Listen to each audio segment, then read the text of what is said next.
수평선 위로 또 하루의 태양이 솟구쳐 오릅니다.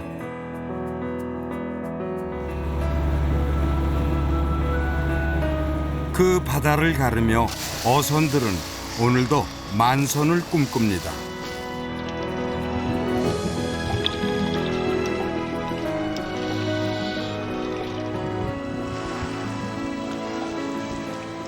이곳은 동해안 최북단.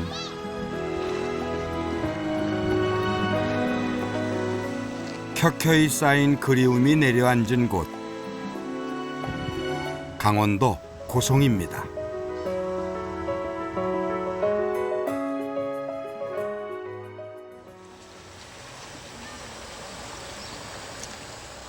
밤길을 달려 찾아온 고성엔 다행히 아직 동이 트지 않았습니다.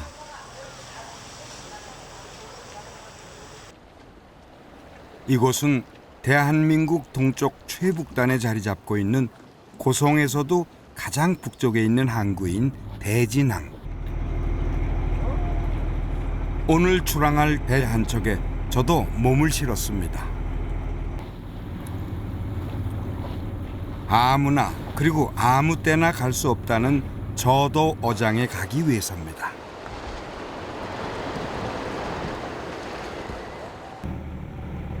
바다 위로 어느새 태양이 얼굴을 내밉니다. 30분 남짓 달렸을까요? 배들이 도착한 곳은 위도 38도 33분 지점의 어로 한계선. 이곳에서 어선들은 매일 아침 속초해경 경비정에 점호를 받아야 합니다. 일렬로 차례차례 경비정 앞을 지나가며 배 이름이 적힌 팻말을 들어 보입니다. 어장에 들어가는 어선 수와 인원이 미리 신고한 내용과 맞는지를 확인하는 절차입니다. 저도 어장은 아무나 들어갈 수 있는 곳이 아닙니다. 고성에서도 현내면 대진리와 초도리 두 어촌계 어민들에게만 한시적으로 개방하는데요. 많을 때는 100여 척 이상이 나와 그야말로 북적북적합니다. 그 운영 지도서도 미리 나오나요? 네, 저희들은 4월 1일부터 11월 30일까지 풍랑주의보만 안 내리면 계속 나오거든요. 점호를 마친 배들이 마치 출발선에 선 육상 선수들처럼 한 줄로 길게 늘어서서 대기합니다. 오전 6시로 정해져 있는 입어 시간을 기다리는 거죠.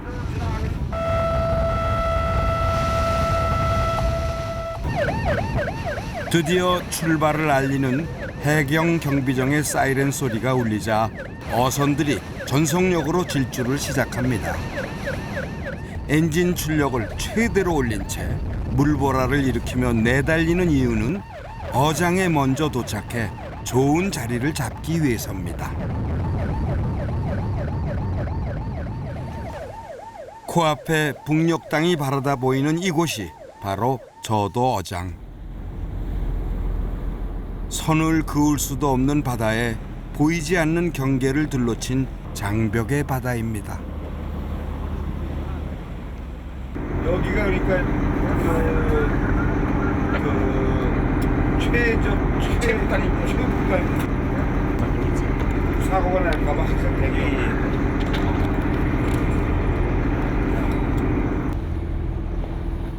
어로 작업을 하다 보면 해류의 흐름에 따라 어로 한계선을 넘는 경우도 생기기 때문에 매일 해경 경비정과 어업 지도선들이 따라 나와 주의를 주고 보호하는 거죠. 저도 어장엔 평화와 긴장이 공존하고 있습니다. 너무 맑습니다. 그리고 이 평화롭게 그 고기를 잡는 어선들도 보이고, 그런데 약간의 긴장감이 등허리를 때리고 있습니다. 바로 보이시는 해금강이 바로 이북입니다. 저 눈앞에 보이는 이북 땅 앞에서 고기를 잡는 모습을 보는 제가 뭔가 긴장감이 저한테 이렇게 들어오고 있습니다. 저도어장은 동해안 3대 황금어장으로 불립니다. 겨울 금어기를 지나고 4월부터 11월까지 8개월 동안만 개방하는 까닭에 늘 물고기들이 넘쳐나던 곳이죠. 특히 10여 년 전까지만 해도 명태가 많이 나 파시를 이루었지만 요즘은 사정이 달라졌습니다. 여느 고깃배들과는 달리 비교적 작은 규모의 정박하다시피 한 곳에 머물러 있는 배들은 일명 머구리배입니다. 이용환 선장은 오랜 세월 고성의 바다를 지켜왔습니다. 섬이 저도예요, 저도. 아, 섬 이름이 저도. 그래서 저는 저도우정이라고. 그래서 저도. 머구리배가 뭔지 궁금해 지켜보기로 했습니다. 한참을 기다리자 바닷속에서 뽀글뽀글 물거품이 올라오는가 싶더니 이내 한 사람이 모습을 드러냅니다. 깊은 바닷속에서 해산물들을 채취하는 재래식 잠수부 머구리입니다. 두꺼운 가죽 작업복과 묵직한 청동투구로 무장한 모습이 마치 우주 탐사에 나선 우주인 같습니다. 물속에 얼마나 들어가셨어요? 30분. 아이고. 뭐 좀 많이 건지셨어요? 잠수부라 그러기도 하고 머구리도 그러기도 머구리. 머구리가 뭐예요? 머구리는 일본말. 일본 말이었어요. 예. 옛날에 여기 이런 배가 19척 있었어요. 그렇죠. 7척밖에 없어요. 그것도 그분들도 많이 줄어드시나 보네. 예, 일하는 사람이 예. 없어요. 배우는 사람이 없어요. 그럼 저 머구리가 물속에 들어가면 보통 뭘 잡아옵니까? 저희 배는 해삼, 해삼, 멍게, 멍게. 문어. 그야말로 목숨을 담보로 하는 일이지만 깊은 바다가 키워낸 해산물들은 그 품질이 다른 것들에 비할 바가 아닙니다. 바닷속 깊이 내려가려면 부력 때문에 무게가 있어야 합니다. 옷이 굉장히 무거운가 봐요. 납덩어리 때문에.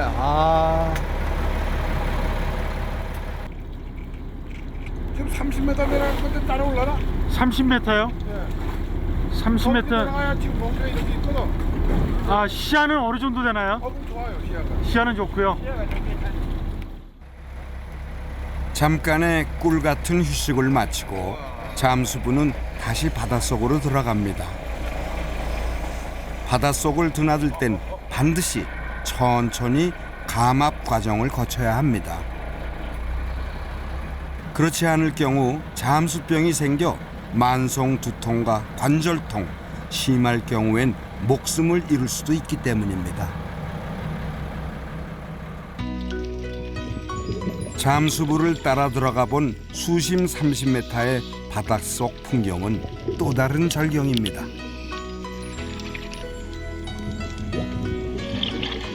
갖가지 해산물들이 가득합니다. 엄청난 압력의 수압을 온몸으로 견디며 힘에 붙일 법도 한데 잠수부는 꼬챙이 하나, 망태 하나로 깊은 바닷속을 종횡무진 누비며 바다의 선물들을 수확합니다.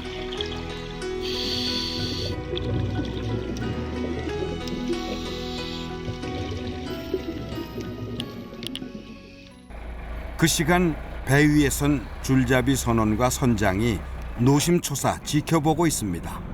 잠수부의 목숨이 직결된 일이라 세 사람의 호흡이 아주 중요하죠. 선장님 어떻게 여기 고성에서 태어나셨어요? 제 고향이 이북 고성. 이북 고성. 원정리가 제 고향이.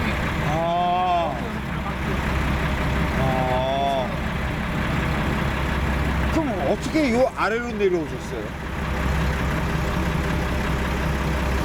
저희 아버지가 며칠 전에 네. 고성 철도국 역장을 하셨는데 아, 이북에 있는 고성역에 역장으로 오셨구나. 아, 여기 아주 3년간에 엉덩이 보고 70km 내리고 내려가라고 그래서 느낌이 이상하다고. 가라고 그래서 피난이 나오고 아, 그럼 아버님은 안 내려오셨는데. 그럼 그때 몇 살이었어요? 3살 3살 때. 아버님 그 생존해 계신지 아직 모르시죠? 돌아가셨다는 얘기는 없어요. 돌아가셨어요. 근데 꼭 지척에다 두고 소식도 모르잖아요. 아, 참. 어머니가 얼마나 애타셨을까요? 며칠 있다 쫓아갈게 그랬는데 그게 60년이네. 믿어지지 않는 일이죠. 3살 때였는데 지금 65이니 3살짜리가 65이 됐고.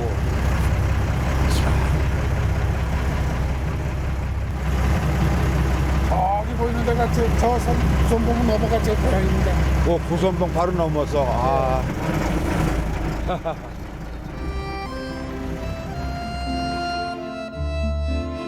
그리운 고향 땅이 손에 잡힐 듯 가깝습니다. 금강산 1만 2천 봉 중 하나인 구선봉. 언제쯤이면 홀홀 나는 저 새처럼 자유로이 오갈 수 있을까요?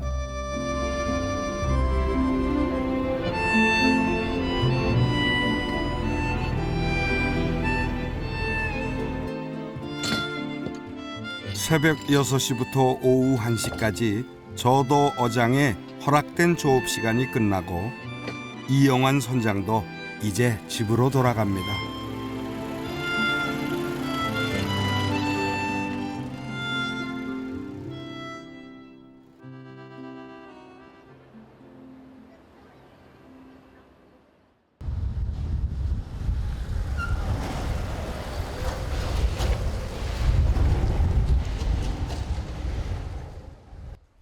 집에는 팔순의 노모와 아내가 그를 기다리고 있습니다.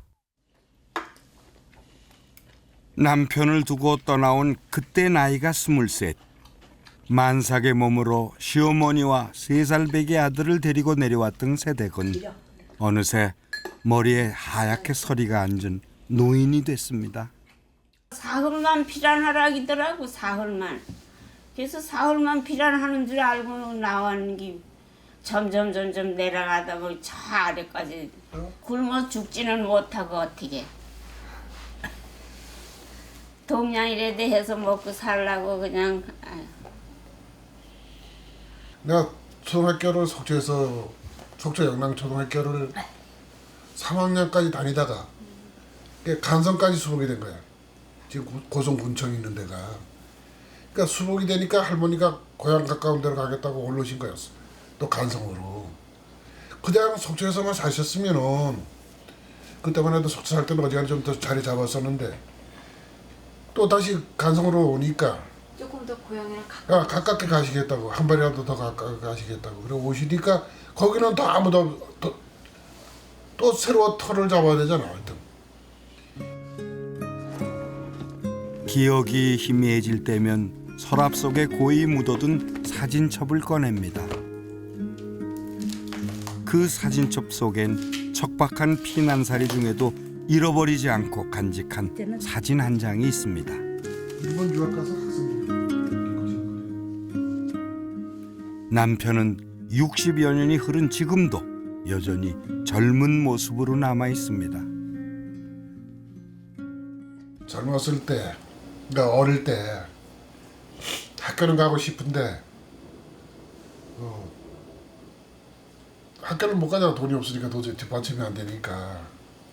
그때는 원망도 하고 보고 싶기도 하고 많이 그랬는데 이제는 뭐 좀 한이 식어서 우리 어머니 말씀할 때나 이제는 한이 다 식어갖고. 돌아보면 고향보다 오랜 세월을 이곳에 살았습니다. 자식들을 키우고 살림도 제법 불렸습니다. 하지만 늘 뿌리가 얕은 풀처럼 앉은 자리가 단단하지 않았던 것은 그리운 고향과 그곳에 두고 온 남편 때문이었을 겁니다. 60년을 기다려도 갈 수 없는 고향. 하지만 할머니는 오늘도 습관처럼 밭을 메고 습관처럼 고향을 꿈꿉니다.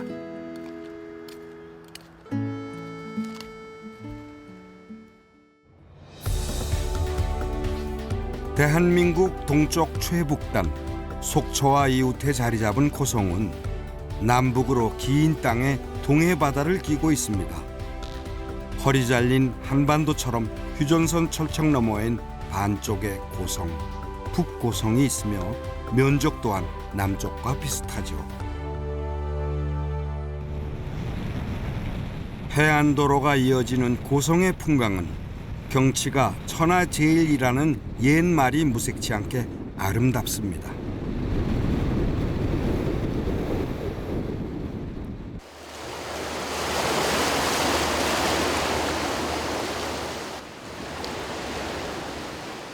파도가 심심하다는 듯 바위에게 장난을 겁니다. 고성의 바다는 이렇게 바위와 섬들이 있어 외롭지 않습니다.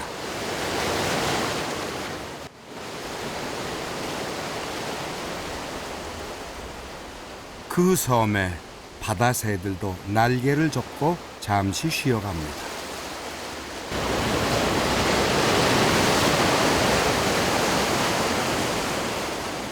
이런 해안도로의 절경은 외국인들도 좋아하는 곳으로 손꼽힌다 하니 아름다움을 보는 눈은 옛사람이나 외국인이나 다르지 않은가 봅니다.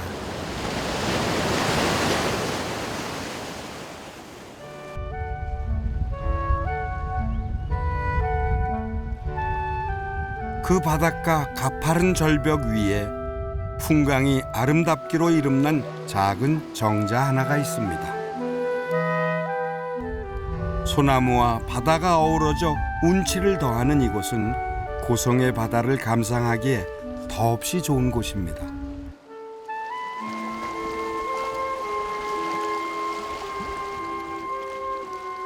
동해의 푸른 물을 거울 삼아 제 모습을 비춘다는 천악정에 앉아 있으면 절로 시안수가 떠오를 것만 같습니다.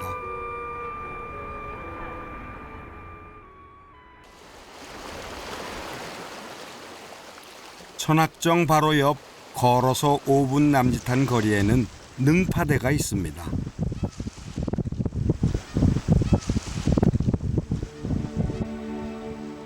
둥근가 하면 날카롭고 평평한가 하면 구멍난 바위들이 기묘하게 뒤엉켜 군상을 이루고 있는 모습이 가히 절경입니다.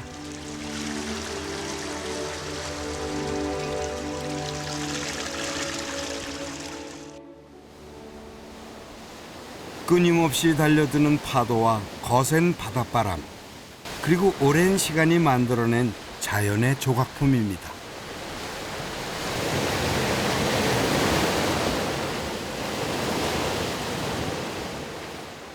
바위 위에 앉아 부딪혀오는 파도 소리에 귀를 열고 있느라면 능파대, 파도 위를 걷는다는 그 이름에 절로 무릎을 치게 됩니다.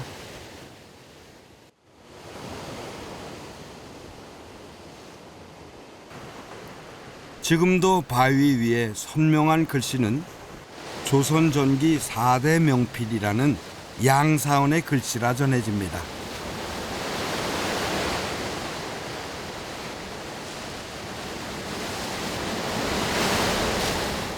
성난 파도는 성이 난 대로, 잔잔한 파도는 또 그런 대로 오랜 세월 공들여 바위를 어루만지고 깎았을 테지요.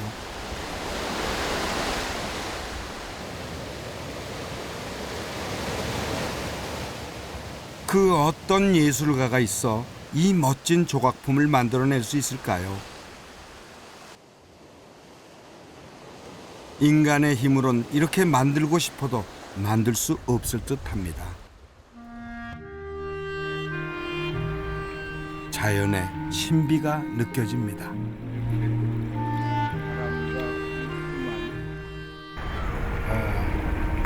단순히 물과 바람으로 이렇게 아름답게 조각할 수 있다는 것이 놀랍습니다. 자연은 항상 우리를 행복하게 해줍니다. 우리는 자연은 마음 같은 것입니다.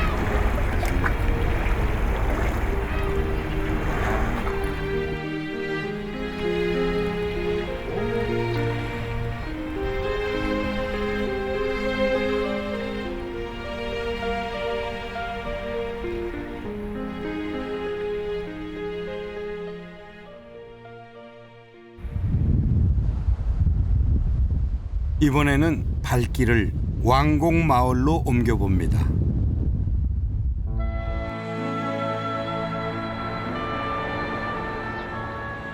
능파대에서 왕곡마을로 들어가는 길목엔 송지호를 만날 수 있는데요.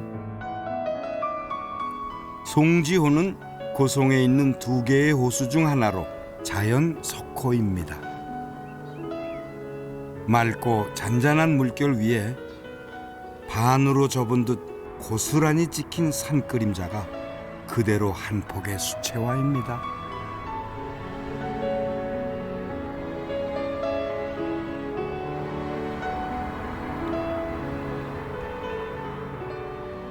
언덕 위에 그림처럼 자리 잡은 정자 송호정에 오르면 호수와 소나무가 어우러진 송지호의 풍광은 물론 그 너머 동해까지도 한눈에 들어옵니다.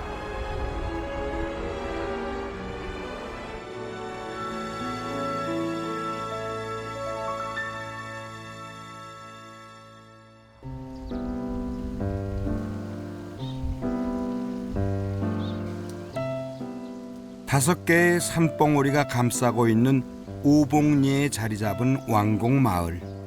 이곳은 기억 속의 그리운 고향 풍경들이 고스란히 눈앞에 펼쳐지는 마을입니다.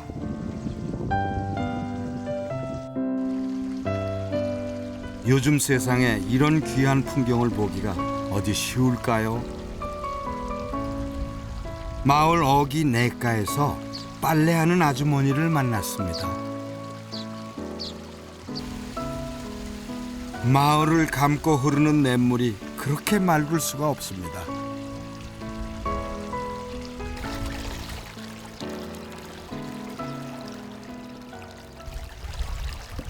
여기서 옛날부터 빨래 계속 하셨어요, 그러면?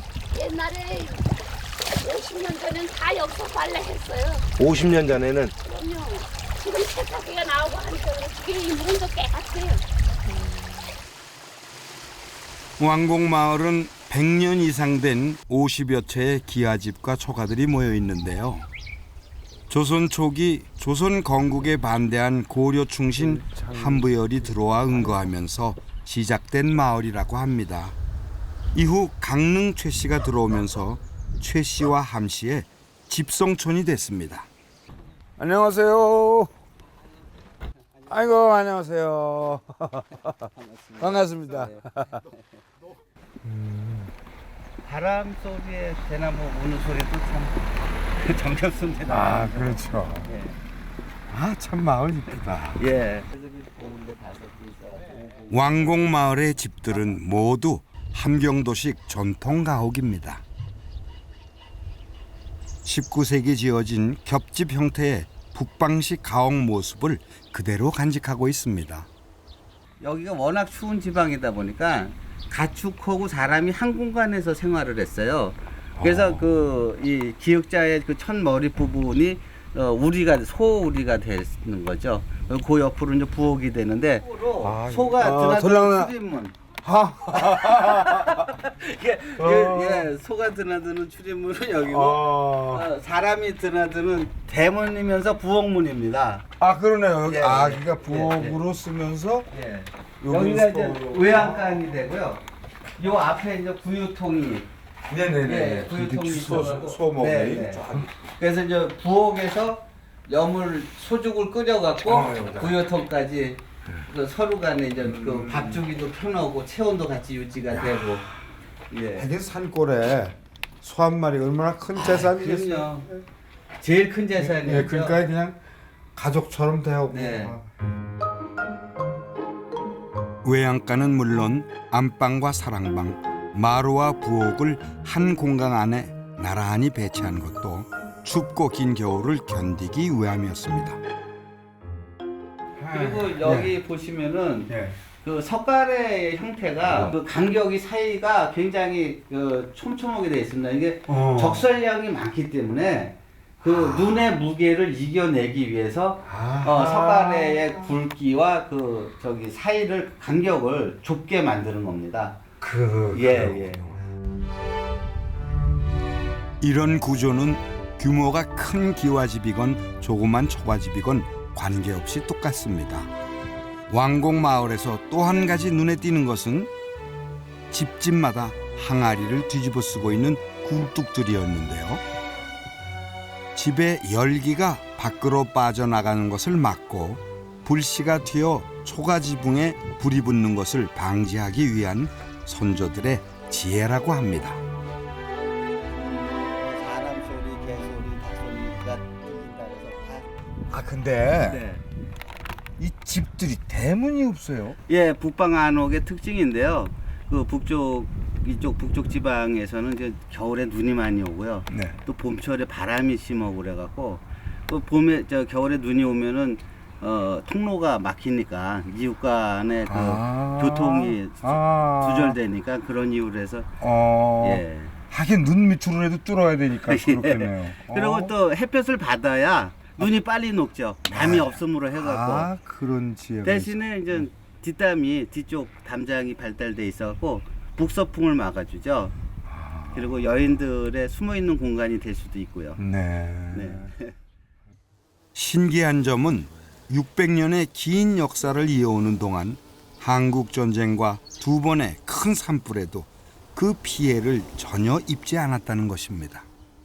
저쪽 그 송지호 쪽에서 여기를 바라보면은 네. 동해 바다에서 송지호를 거쳐서 들어오는 배의 유선형의 배 모양이 일로 정박하는 모양이라 그래서 그 방주형의 길지라고 그럽니다. 배 모양의. 네네네. 그래서 여기는 그 우물이 없었어요. 그러니까 배 형국이라 밑을 뚫으면은 배가 침몰한다 그래요. 6.25 때 여기 폭탄이 3발이 떨어졌는데 전부 불발탄이 됐대요. 그러니까 폭탄이 왔다 갔다 하는데 예. 세 발만 떨어졌는데 그나마 불발탄이. 그렇게 좋은 데다 이거죠. 예, 그리고 얼마 전에 한 10년 전에 고성 산불이 크게 났지 않습니까? 예, 그 화마를 다 피해 갔습니다.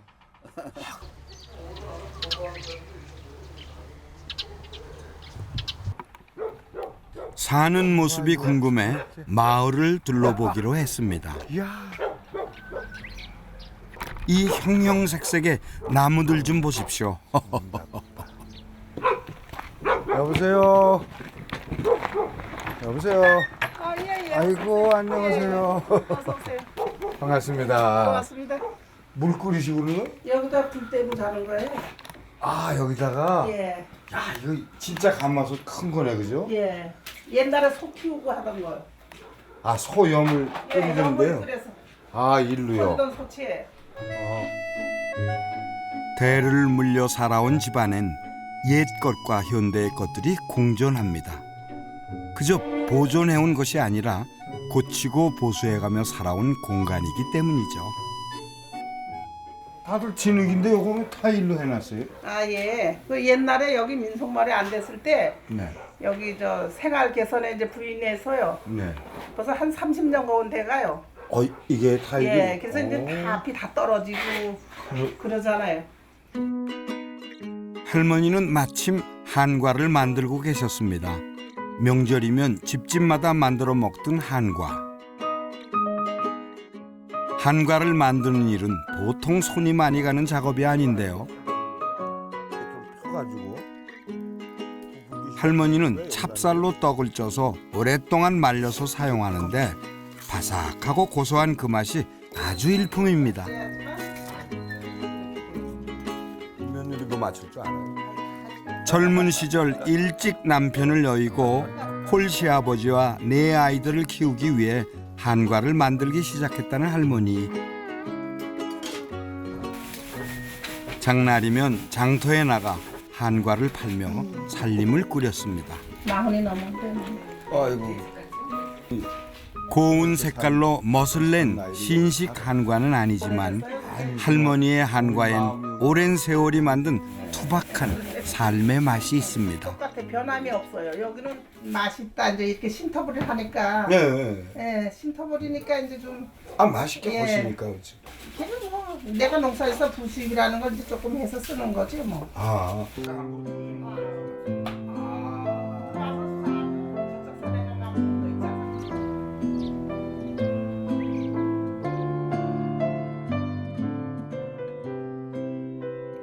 왕곡 마을에서는 집도 사람도 오랜 풍상을 견디며 저마다의 역사를 써가고 있습니다.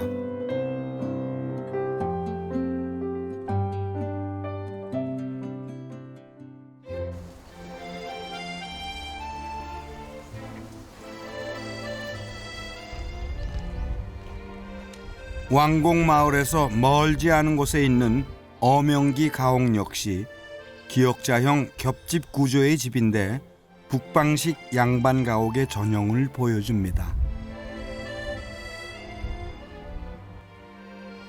몸체라 하여 안채와 사랑채를 한 건물에 모두 짓고 그 주위로 방앗간과 행랑채, 헛간 등을 두었는데요.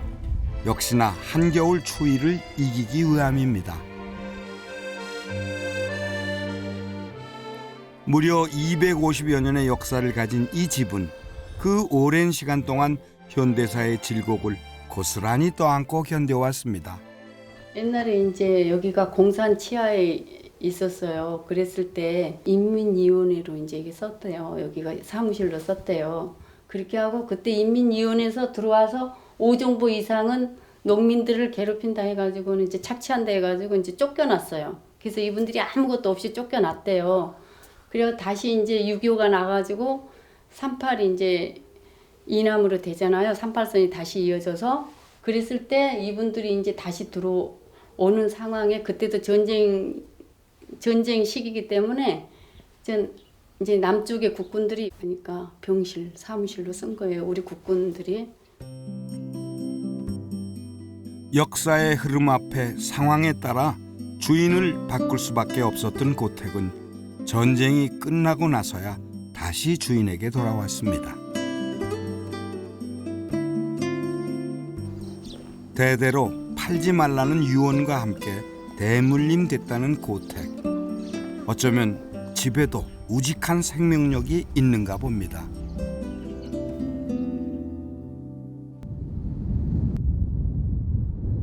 한국 전쟁의 아픈 역사가 깃들어 있는 또 한 곳은 바로 검봉사입니다. 하늘 높이 뻗은 우람한 금강송들이 나그네를 반갑게 맞이합니다.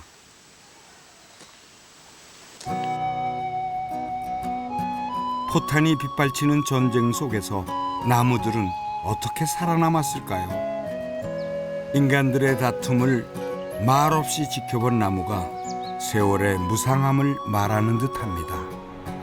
6.25 포격전에도 살아남았다는 이 소나무구나. 와, 뿌리문이다. 깨달음의 세계로 들어간다는 불이문. 네 기둥에는 모든 악과 불행을 막아준다는 금강저가 그려져 있습니다.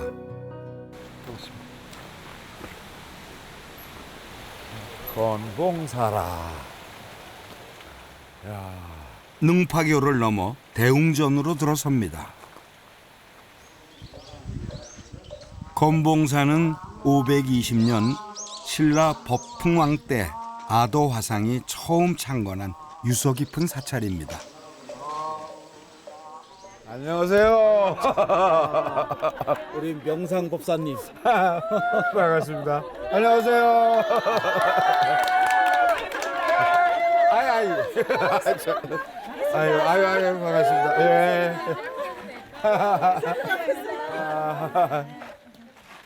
아이고. 아이고, 술 뵙겠습니다. 고생하셨습니다. 아유, 저희 너무 아름다워요. 좋습니다. 예. 아마 들어오는데 소나무부터 네. 보리문부터 너무 아름답게 그냥 이 다리 건너는 데까지 네. 선경을 거니면서 들어왔습니다. 그 옛날부터 여기 그 봉황이 네. 건봉이라는 게 하늘에 그 봉황이 사는 터라 그래서 건봉사입니다. 호국 도량으로 1500년의 세월 동안 한자리를 지켜온 건봉사. 건봉사의 역사에서 빼놓을 수 없는 인물은 바로 사명대사입니다. 임진왜란이 일어나자 그는 이곳에서 6천여 승병들을 귀합해 양성했다고 하는데요. 임진왜란이 끝나고 왕의 사자로 일본에 건너갔던 사명대사는 3천여 명의 조선인 포로들과 함께 일본이 찬탈해 갔던 석가모니의 진신치하사리를 되찾아옵니다.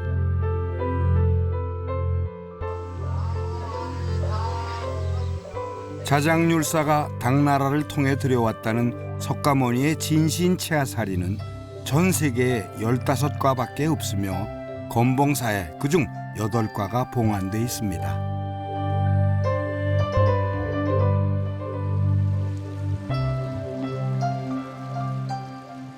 건봉사는 한때 한국의 4대 사찰 중 한 곳이었습니다.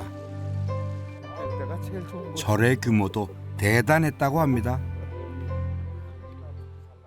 야, 여긴 뭐 이렇게 빈터가 이렇게 많죠? 절터가. 여기가 이제 극락기구거든요.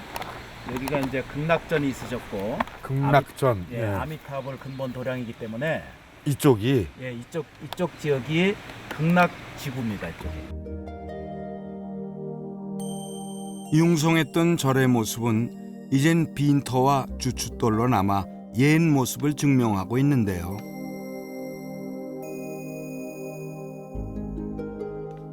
절의 크기가 무려 3,183칸. 사방 십리를 소유했다 하니 그 엄청난 규모를 짐작할 만도 합니다. 우람했던 대가람의 모습이 옛 영화를 뒤로 한 채 사라지게 된 건 한국 전쟁 때문이었습니다. 이 큰 절이 6.25 때 포탄 때문에 다 맞아서 타버린 거예요? 그렇죠. 아이고, 아까워. 너무 아까운 일이죠. 예. 이북 쪽에서는 좀 가난하셔가지고 예. 소총만 들고 다녔고 이제 이쪽에 우리 미군 쪽에서 저 바다에서 함대 세워놓고 거기서 이게 15만 발을 이렇게 날렸어요.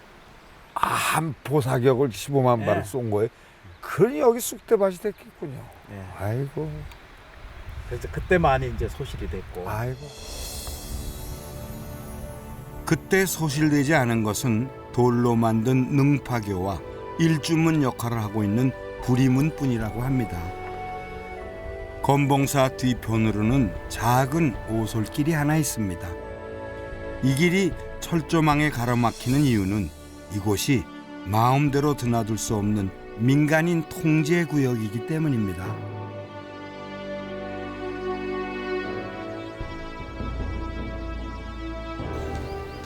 해당 군부대에 미리 허가받은 이들만 들어가 볼 수 있는 이 길은 아주 오랫동안 철조망과 지뢰 그리고 이름 없는 들꽃들만이 지키고 있던 갈 수 없는 길이었습니다.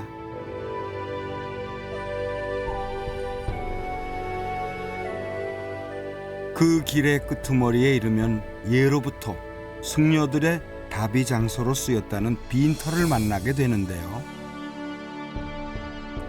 등공대라는 이름과 함께 작은 탑 하나가 세워져 있는 이곳에는 신비한 사연이 숨어 있습니다.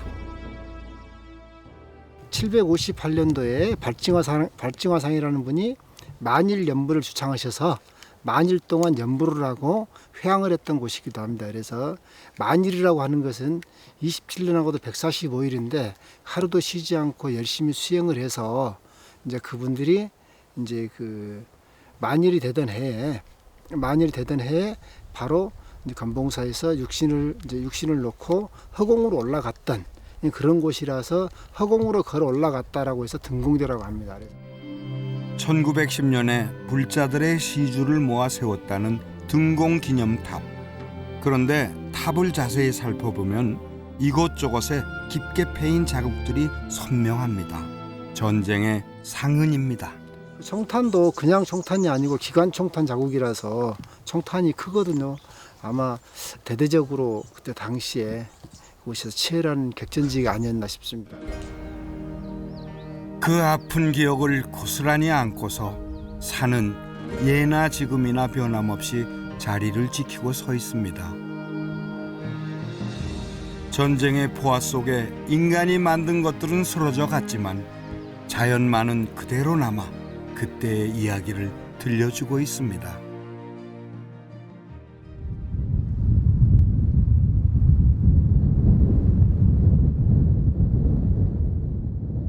이번에는 아름다운 풍광을 자랑하는 또 하나의 호수 화진포로 가봅니다.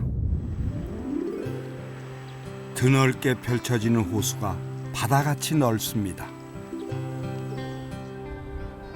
경포호나 송지호 등 동해안 석호들은 바다와 어우러져 더욱 아름다운데요. 화진포는 그중 가장 규모가 큰 호수입니다. 둘레가 무려 16km에 이르죠. 여름이면 해당화가 흐드러지게 피어나고 가을이면 호숫가의 갈대숲으로 수천 마리의 철새들이 날아들어 장관을 이룹니다.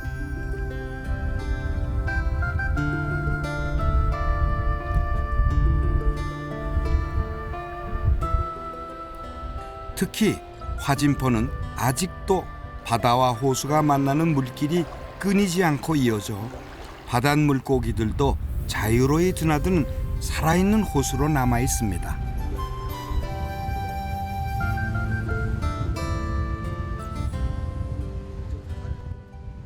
화진포가 내려다 보이는 언덕에는 화진포의 성이라 불리는 곳이 있습니다.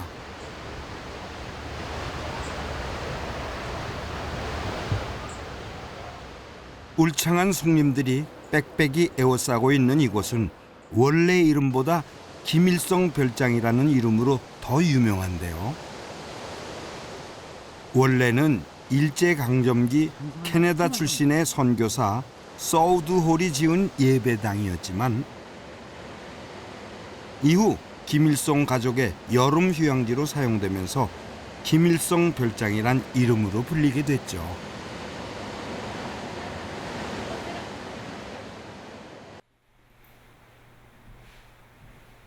내부에는 당시의 생활상을 알 수 있는 낡고 오래된 집기들이 전시돼 있습니다.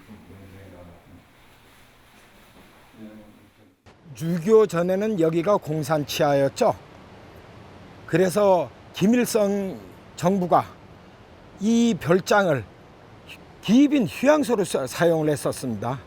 그러다가 1948년 김일성의 아내 김정숙이가 아들 김정일이하고 누이 동생 김경일을 데리고 여기 와서 며칠간 기거를 했었죠.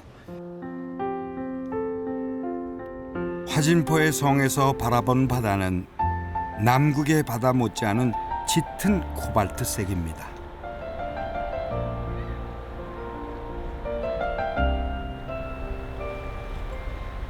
파도 너울이 저렇게 빛으로 변하니까 너무 멋있네. 발 아래로 넘실대는 파도 소리가 별장까지 이어집니다.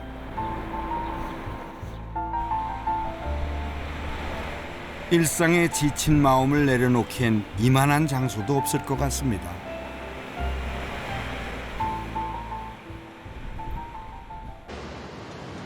위에서 굽어보니 바다와 이어진 화진포 호수가 한눈에 들어옵니다.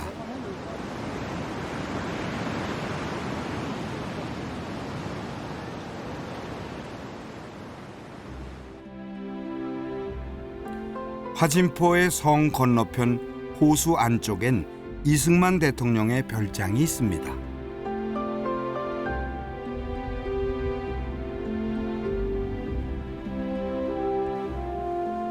(6.25가) 끝난 후인 1954년 이승만 대통령은 이곳에 별장을 짓고 종종 내려와 휴식을 취했다고 하는데요. 방 안에는 대통령 부부가 당시 사용했던 가구며 옷가지들이 고스란히 보관돼 있습니다. 남북의 최고 권력자들이 사랑했던 화진포.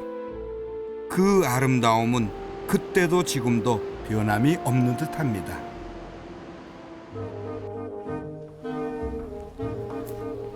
화진포 바닷가로 발걸음을 옮겨봅니다. 파도는 쉼없이 청명한 바람을 몰고 찾아옵니다.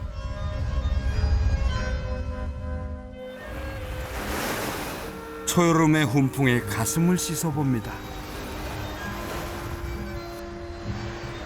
바다 낚시를 즐기는 강태공과 해변을 거니는 부부의 모습이 더없는 풍경화를 만들어주고 있습니다. 화진포 앞바다에는 금구도라 불리는 섬이 있습니다. 섬의 모양이 거북이 형상을 하고 있어 거북구자를 쓰는데 가을이면 섬 안의 갈대가 황금색으로 물들어 금구도라는 이름을 얻은 곳입니다.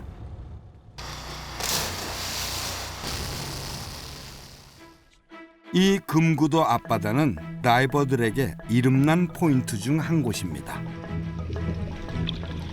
그 물속 풍경이 궁금해 따라가 봤습니다.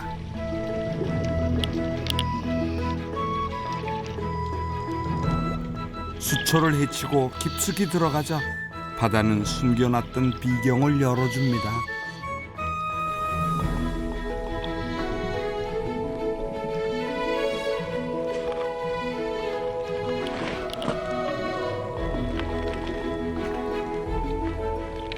물감을 풀어놓은 듯 형형색색의 바닷속은 보이는 곳마다 신기한 세상입니다.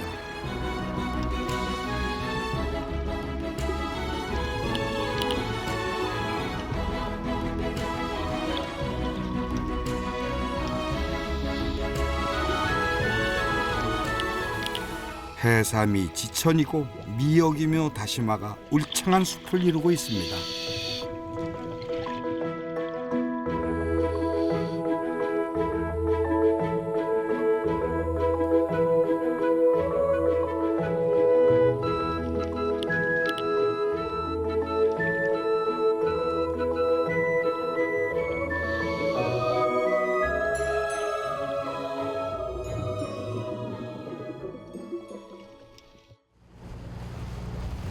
바다가 좋으니 당연한 일이겠지만 금구도 앞바다는 좋은 해산물들이 많이 나는 보고이기도 합니다.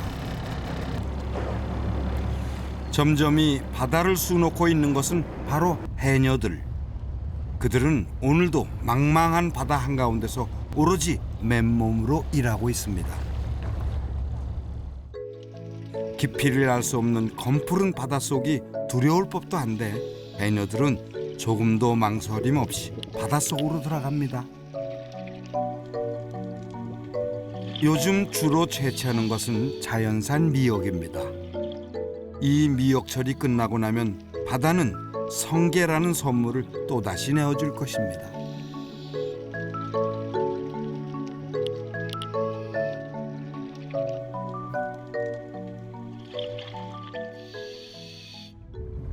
물질로 채취한 미역들이 작업망에 가득 차면 배 위에서 기다리던 선장은 줄을 던져 그때그때 끌어다가 배 위로 올립니다. 바닷속에 자라는 주인 없는 미역들 같아도 채취를 하는 데는 규칙이 있는데요.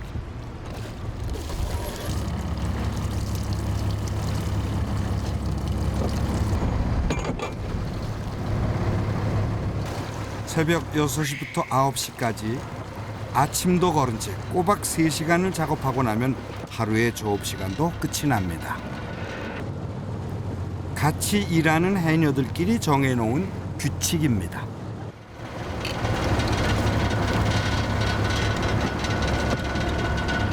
맨날 내가 먼저 타지. 아유. 영화가 맨날 먼저 타네. 내가 객지에서 살다가 여기 들어와가지고 있다가 성교서부터 했으니까 아마 한 25년 되나 봐. 나도 객지에서 살다가 들어왔어. 고향이 어디? 여기야, 고향이 여긴데 시집 가서 살다가 일로 온 거야, 타고. 너른 바다를 끼고 있는 고성에는 예로부터 해녀들이 많았습니다. 제주 해녀에게 하나둘 배워서 시작한 것이 초도항에만 10명이 넘고 대진항에는 무려 60명 이상의 해녀들이 활동하고 있습니다. 초도항에 도착하자 방파제 벽면 가득히 벽화가 눈에 띕니다. 모두 초도항 해녀들의 얼굴입니다. 여기 이분이 먼저 전 회장님이고 이쪽에 전 회장님이고 여기 저고 저기 저 부판에 저 두 번째 아줌마가 저기 타는 저 덕성어 타는 아줌마고 저기 저쪽 아줌마는 요 갑성어 저기 옷 벗고 있는 아줌마. 이 아줌마가 난데 뭐 똑바로 나왔나 안 나왔나 모르겠네. 몇 년 전 화가들이 그려줬다는 해녀 벽화는 초도항의 또 다른 명물이 됐습니다.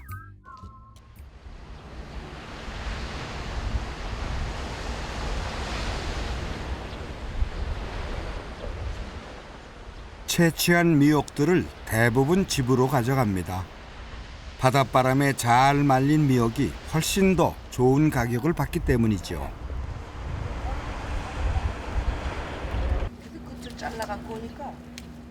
좋은 미역이 되려면 미역의 품질 못지않게 말리는 방법도 중요합니다.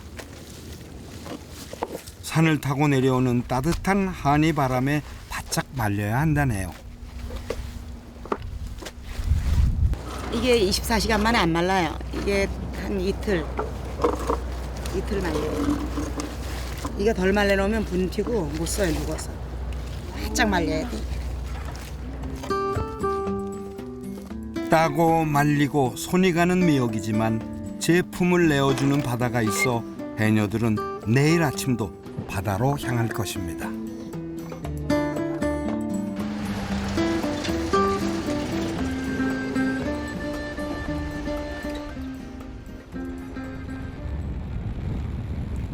해안도로를 따라 고성 땅의 북쪽 끝으로 달려가 봅니다. 곳곳에서 분단의 현실이 선명하게 모습을 드러냅니다.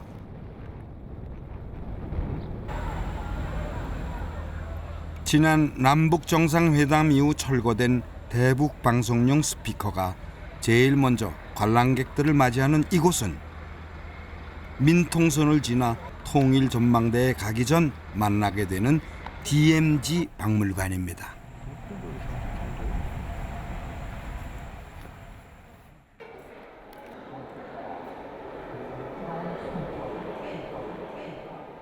(3년) 전 문을 연 이곳은 한국 전쟁과 냉전의 흔적들이 가득한 역사의 현장입니다.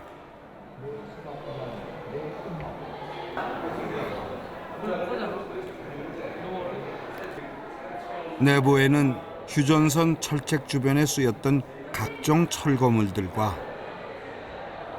6.25 전사자들의 유품, 총탄 등 수많은 전시물들이 우리가 겪은 아픈 역사를 증명하고 있습니다.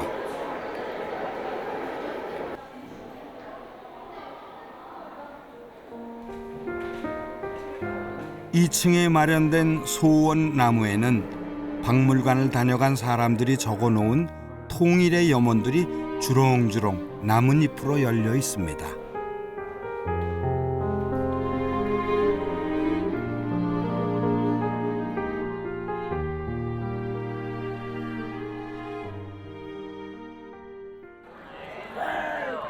DMZ 박물관을 뒤로 하고 찾은 곳은 통일 전망대.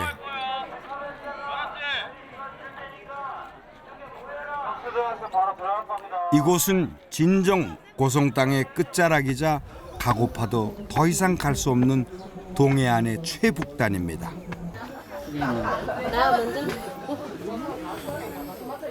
멈출 수밖에 없는 발길이 아쉬워 눈으로 북녘 땅을 더듬어 봅니다.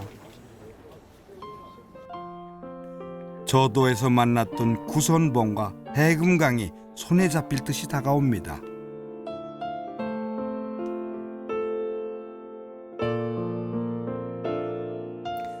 눈앞에 있지만 결코 가볼 수도 닿을 수도 없는 그리운 산과 바다. 산과 바다는 오늘도 그 자리에 그렇게 서 있습니다. 남북의 경계선이 싹 풀리는 순간 제일 먼저 뛰어가고 싶어서 사는 곳도 점점 북쪽으로 이주하는 그런 실향민들의 아픔이 이젠 전설처럼 멀어지고 있습니다. 언제 우리가 진짜 북쪽으로 갈 수 있을까요?